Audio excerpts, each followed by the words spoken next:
On a cold winter night, the Johnson family's house was engulfed in fierce flames amid screams and blaring fire alarms. The fire spread rapidly, burning everything in its path. All belongings, keepsakes, even the walls were reduced to ashes, except for one strange object, an old painting titled "The Crying Boy," still hanging intact on the living room wall. The flickering light from the ruins illuminated the sorrowful child's face in the painting, sending chills down the spine of anyone who saw it.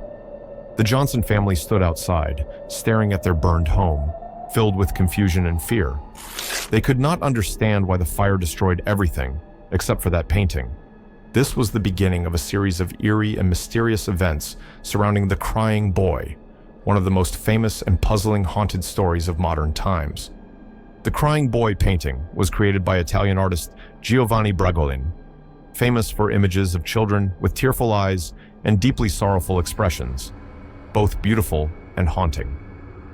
Mass-produced prints of this work became widely popular across England from the 1950s to the 1980s, becoming a favored decoration in many households.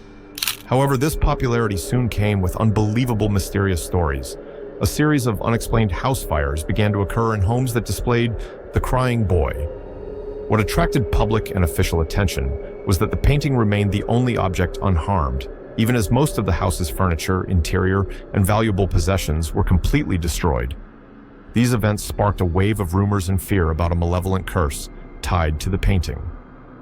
Many people dared not keep the painting, choosing to tear it apart or burn it, hoping to break free from the terrifying curse. The Crying Boy curse became one of England's most infamous haunted tales, making people see the painting not merely as a work of art, but as a symbol of unsolved mysteries. As mysterious stories about the Crying Boy spread widely through the media, the obsession with this strange painting rapidly grew across suburban neighborhoods in England. People began sharing strange and unexplainable experiences linked to the painting, stirring public panic and creating an uncontrollable wave of fear. The Johnson family, one of the well-known owners of the painting, witnessed a sudden surge of bizarre, supernatural phenomena inside their own home. At night, the sound of a child's crying echoed throughout the rooms, with no one knowing where it came from. Shadows flickered quickly along hallways and rooms, sending chills down everyone's spine. Not only that, small objects such as table lamps, books, or children's toys frequently moved unexpectedly, as if influenced by an invisible force. The psychological pressure on family members rose to a breaking point. They suffered from chronic insomnia, felt constantly watched and threatened by an unseen dark force. Each passing night became a battle to reclaim peace and safety inside their own home. The haunting was not only the cries from the painting, but also a dark shadow that clung to them tightly, offering no escape. The curse's pressure did not only weigh heavily on the Johnson family's spirits, but also fractured their relationships. The husband, initially patient, gradually began to suspect his wife and children, thinking they were hiding something, or that the fear of ghosts was mere hallucination. Meanwhile, the children became increasingly terrified, screaming and crying in the night, refusing to stay alone in their rooms, making the household atmosphere suffocating and tense beyond endurance.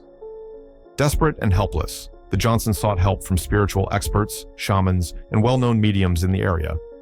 They performed many exorcism rituals, burning incense, lighting candles, chanting prayers, and pleading for protection. However, all efforts seemed futile as the strange phenomena not only failed to lessen, but worsened. Strange footsteps echoed throughout the house, doors opened and closed by themselves, faint ghosts appeared in the shadows, and an overwhelming sensation of suffocation made everyone struggle to breathe. The prolonged tension caused the Johnson family to become isolated, avoiding neighbors and friends, living in invisible fear with no support. They fell into a severe mental crisis, surrounded by a force they could neither explain nor fight, slipping into despair without knowing how to break free from the haunting curse. Faced with ongoing mysterious events surrounding the Crying Boy, a group of paranormal researchers and investigative journalists launched a comprehensive survey. They visited many families who had owned the painting and recorded reports of supernatural phenomena, childlike crying echoing at night, fleeting shadows inside homes, and an oppressive feeling of invisible surveillance. The collected data made the investigators take the matter seriously. Through careful examination, they found that most paintings circulating in the market were mass-produced prints, not original works by Giovanni Bragolin. This led to the hypothesis that the materials and printing techniques might possess unusual fire-resistant properties, enabling the paintings to survive fires that destroyed everything around them.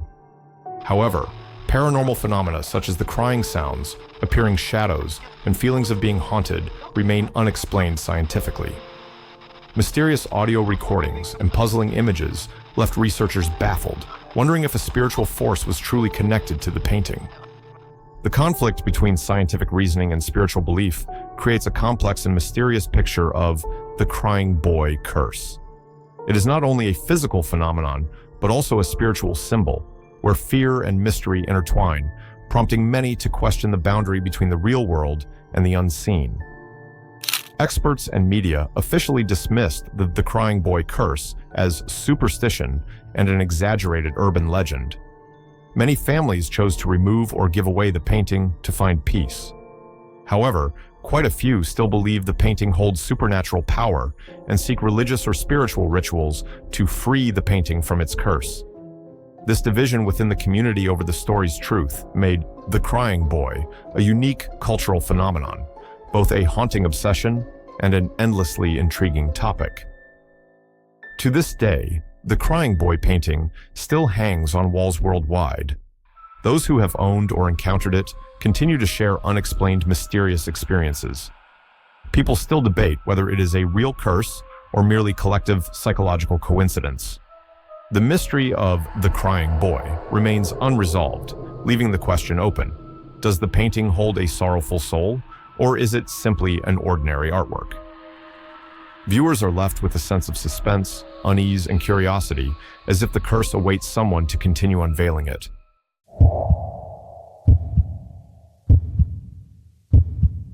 In 1994, on what seemed like an ordinary morning at the Fort East Martello Museum in Key West, Florida, a staff member received a strange envelope with no return address. Inside was not a review form, a suggestion letter, or a typical inquiry, but rather a handwritten letter, shaky and full of remorse. The writer confessed that during a previous visit, she had secretly taken a photo of the Robert doll, a strange artifact displayed in a glass case, without asking permission. She admitted that just a few days later, everything in her life began to fall apart. The new car she had just bought got into a serious accident for no clear reason. She lost her job due to a minor mistake, and worst of all, she suffered a mysterious miscarriage. That story, as unbelievable as it sounds, was not alone. According to museum records, since that day, hundreds of similar letters have been sent in, to the point where a dedicated archive space was created just to store these apology letters to Robert. Some letters are handwritten with shaky strokes, others are neatly typed, all as if pleading to a supernatural force. It seems that just one careless act with Robert the doll can bring quiet but cruel consequences. No one can explain why. Only that since the very first letter arrived, Robert has no longer been just a toy, but a true haunting. The story began in the early 20th century in the coastal city of Key West. A young boy named Robert Eugene Otto, son of a wealthy family, was given a strange doll, nearly the size of a real child. The most common legend says that the gift came from a Bahamian servant, someone mistreated by the family and secretly practiced voodoo. According to rumor, the servant cursed the doll as a silent act of revenge. However, historical documents point to a more practical origin. The doll was made by Steiff, a renowned German toy company, and was originally just a high-end toy. But what made Robert unusual wasn't its appearance, but rather how Eugene treated it. The boy began calling the doll by his own name, Robert, and referred to himself by his middle name, Eugene. Every day, Eugene would talk to the doll for hours, sometimes locking the door to keep it secret.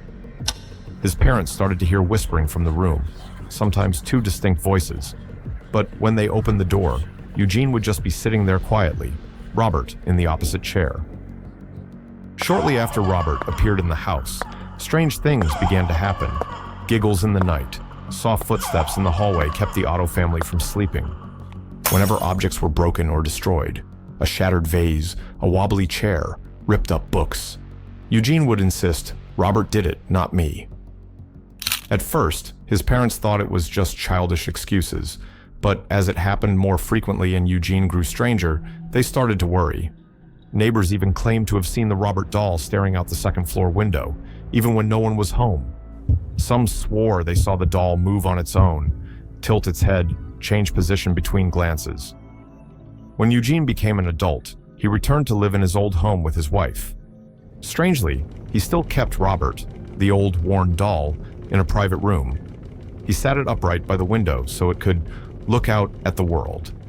Many visitors said they could feel the doll's eyes following them, and some left the room feeling short of breath or with a pounding headache. To Eugene, it was just an old friend.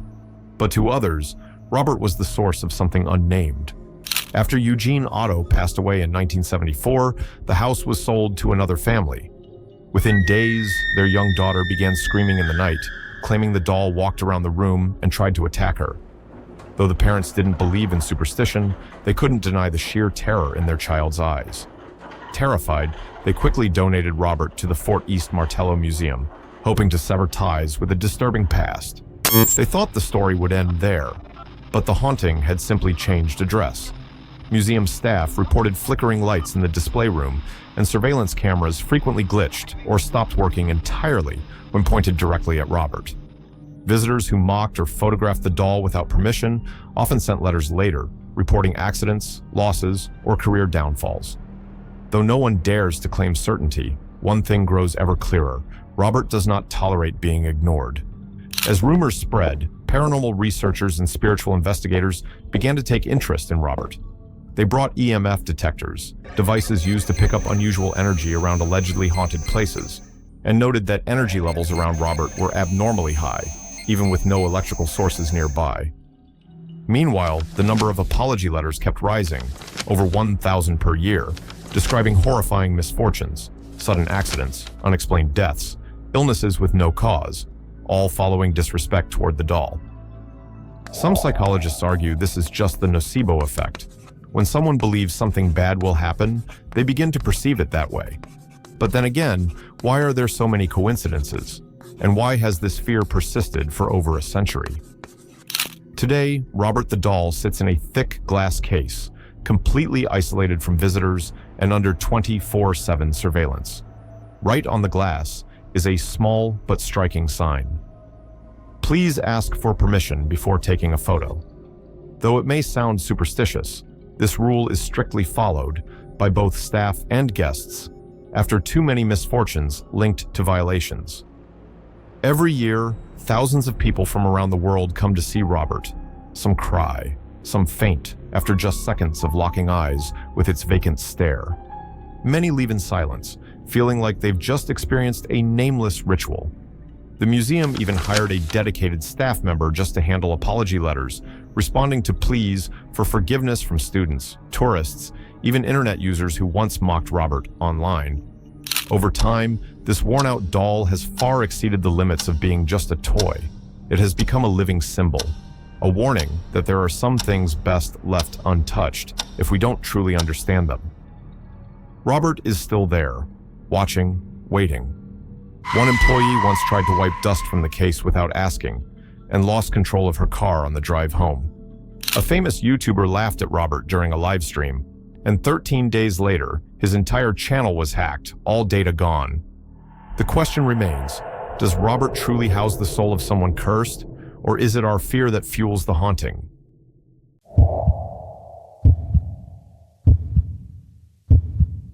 Hollywood, August 1926.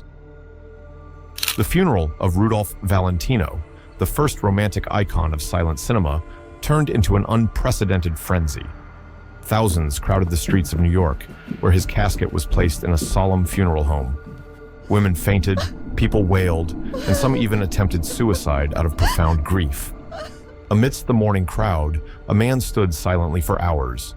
His face showed no emotion. His gaze was fixed on a detail seemingly unnoticed by others: Valentino's lifeless hand, still adorned with a silver ring set with a dark purple stone, ominous like congealed blood. The candlelight reflected off the stone's surface, casting an eerie glint. A chill ran down the man's spine. He murmured, as if speaking to an old friend who had made an irrevocable mistake. "You shouldn't have worn it." No one knew who he was, but some later recalled that at that very moment, the glass covering Valentino's body suddenly cracked, despite the room's stable temperature. They swore that in that instant, the stone on the ring gently trembled, as if alive. In 1920, Rudolph Valentino was at the pinnacle of his career. His captivating appearance, melancholic eyes, and elegant demeanor had made him cinema's first romantic symbol, a figure adored worldwide on the silver screen. Major film studios vied for his signature, and thousands of women plastered his photos on their mirrors, idolizing him as a living deity. One drizzly afternoon in San Francisco, during a filming break, Valentino wandered into a quaint antique shop nestled on Montgomery Street. There, he spotted a silver ring set with a deep purple opal, displayed alone in a dusty glass case. The shop owner, an elderly man with deep-set eyes, hesitated when he noticed Valentino's interest in the ring. He warned, "It's not meant for those basking in glory. This piece harbors darkness within." But Valentino chuckled softly, jesting that nothing could frighten him. Ignoring the warning, he purchased the ring at a high price. From that day on, something seemed to change within him. Servants recounted that Valentino would often wake up in the middle of the night, drenched in sweat, staring intently at his hand, the ring shimmering purple under the light. In 1922, The Young Raja premiered, anticipated to continue Valentino's streak of successes. However, the film turned out to be a disastrous flop, poor box office returns, indifferent audiences, and scathing reviews. Curiously, this was the first film in which he consistently wore the purple opal ring during shooting. Close associates noted that afterward, Valentino's health visibly declined, persistent stomach pains, insomnia, a pale complexion, yet he strived to maintain his public image. In August 1926, Valentino collapsed on stage during a press event. He was taken to New York Hospital and diagnosed with acute peritonitis. Despite doctors' efforts, he passed away a few days later at the age of 31. The ring remained on his finger. His funeral was among the largest in Hollywood history. But as the world mourned, a series of misfortunes began, targeting anyone who came into contact with that fateful ring. After Valentino's death, his close manager, Joe Casino, kept the ring as a sacred memento. Initially, he refrained from wearing it, but months later, dismissing superstitions, Joe began donning it at parties. Just a week later, he died in a bizarre car accident. The vehicle lost control on a dry road, despite the driver's experience. The ring then passed to Russ Columbo, a handsome singer dubbed Valentino's spiritual successor. Yet fate repeated itself. Columbo was fatally shot in an accidental firearm discharge at a friend's home. The gun fell from a shelf and fired itself. Subsequently, a journalist acquired the ring to write an investigative piece. Weeks later, he died in a traffic accident, struck by a truck at a deserted intersection. Eventually, a thief stole the ring from a private collector. While fleeing, he tripped on the stairs, broke his neck, and died instantly. The ring, it seems, didn't choose its wearer. It merely demanded lives. Though no official reports confirmed it, rumors of the death ring spread rapidly in Hollywood's film industry. Actors whispered that everyone associated with it met unusual ends. Some directors even refused to have the ring appear on set, even as a prop. Paranormal researchers took notice. They believed that opal, long considered a symbol of misfortune, could accumulate resentment and react violently when possessed against its will. Others speculated that Valentino, even in death, clung to his soul within the ring, as a means to hold on to his fading past and glory. Yet some questioned, did someone curse the ring for revenge, a rival, a spurned lover, or was it Hollywood's collective obsession that transformed an inanimate object into a gateway to deadly outcomes? No one could say for sure, only that after Valentino, the ring was no longer worn, but hidden away as a secret no one dared to uncover. Following a series of mysterious deaths, no one dared keep the ring for long. Some claimed it was stored in a triple-locked steel safe, deep within the basement of a discreet museum. Another source recounted that an elderly collector quietly buried the ring underground, accompanied by a prayer to prevent the spirit's return. There were rumors it was stored in the dusty prop warehouse of an old film studio, inadvertently forgotten among hundreds of old items. No one knew the truth, because anyone who had ever come into contact with the ring, even once, didn't live long to tell the full story. Some died suddenly, others vanished, some went insane. The ring made no sound, but it silently chose its next victim. And with each passing decade, someone would inadvertently mention Valentino's ring, like an echo from the abyss. No one saw it, but death still remembered that name vividly. Years later, in an old film archive in Hollywood, a backstage staff member recounted a chilling story. He once saw a young director working on a documentary about Rudolph Valentino emerge from the prop storage room holding an old velvet box. When opened, inside was a silver ring with a dark purple stone, identical to descriptions from the past. He said if he wanted to feel Valentino's spirit, he had to wear the ring, the staff member recalled. I just gave a nervous laugh, but something about it gave me chills. A week later, the young director vanished without a trace. His workspace was abandoned, the camera still running. On the hard drive, only an unfinished film remained, showing a blurry image of a man standing before a mirror, his left hand glinting with a chilling purple light. No one found him, but those who watched the footage all said the same. There was something in his eyes, no longer human. The ring, perhaps it had found a new owner.